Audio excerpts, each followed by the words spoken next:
Welcome back to Runner News Network. I'm Nicholas Castillo. Hello everyone, I am Autumn Layton, and thank you for joining us for another broadcast show for the spring 2023 semester. Recently, there's been outrage from students at the university about the actions of facilities in beginning to fumigate burrows in an attempt to handle the overpopulation of squirrels. In doing so, they put the endangered species of kit foxes living on campus in harm's way. Students are claiming ignorance of facilities over this recent fumigation process, with Sarah Alame, Director of Sustainability on ASI, starting a petition that has now garnered over 2,200 signatures. The university halted the fumigation process after the outrage received from the community and hosted a listening session for the administration to learn from students, faculty, and staff. With the students being up first, Runners News Network was there to cover the event.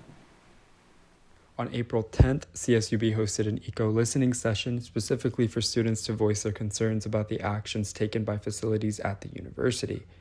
Fumigation was started by the university in order to control the overpopulation of squirrels, but doing so put the kit foxes, an endangered species that live on campus, in harm's way, which was explained by Sarah Alam, the Director of Sustainability on ASI. Today, we're not here to talk about squirrels. We're here to address how the fumigation of these burrows is putting the kit foxes at further risk of extinction, and how, as a result of the facilities department's carelessness and negligence, both CSUB and the kit fox population could be in serious trouble.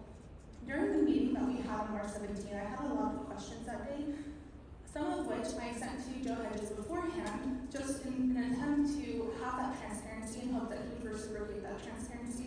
Unfortunately, he wasn't able to answer any of the questions.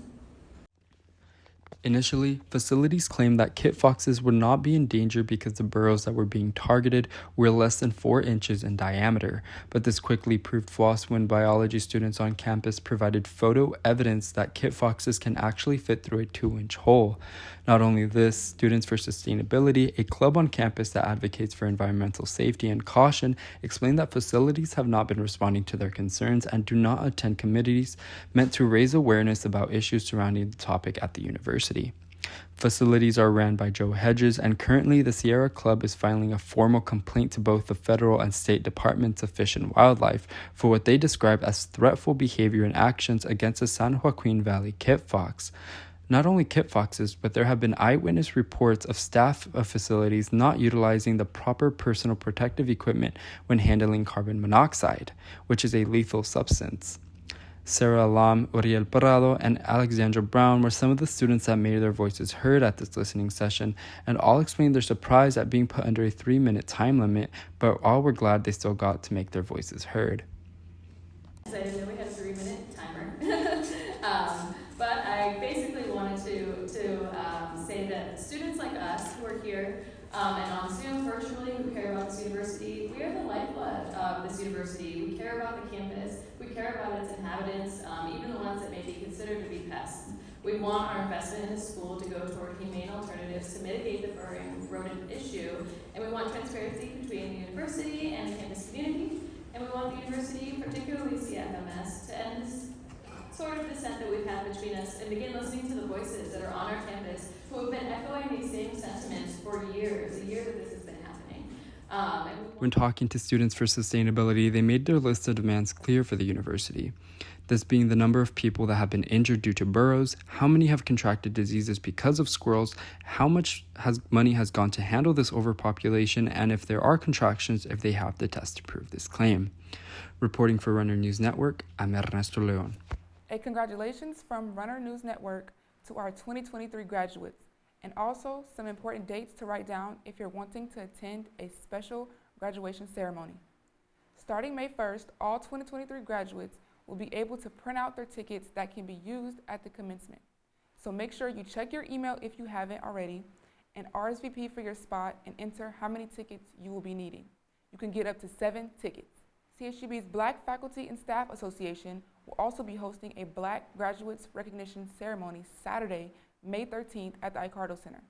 For any additional information, contact Tamar Anthony using the email below.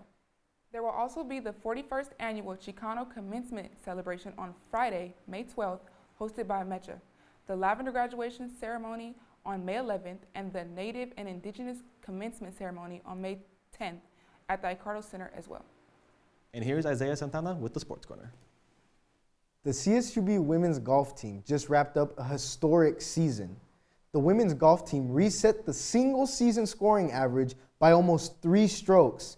And for the first time in CSUB women's golf history, we had 5 different golfers average in the 70s on the year. This past weekend, the CSUB beach volleyball team ended their season at the Big West Championship Tournament in Hawaii. CSUB ended the season with 16 wins, which beat out the team's previous record of 11 wins. And senior Hannah Makanova picked up a win against CSU Northridge in the final home tournament of the year. That win put Hannah atop the mountain, as she now is CSUB's all-time leader in career wins with 44. Are you curious what your student fees are actually paying for? Check out the resources available to you at the Walter Stern Library here at campus.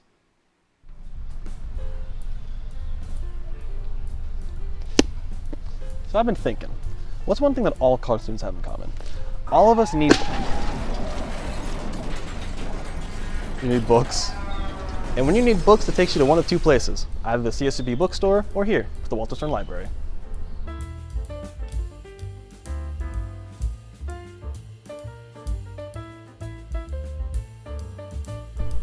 Floors 1 through 4 contain a vast variety of books that you can check out either for personal or academic reasons. You can either come in person yourself and find them, or you can use our online database. If you do use the online database, the book's going to be sent to the locker that is down in the lower level, and you can open it using a one-time code that'll be sent directly to your school email.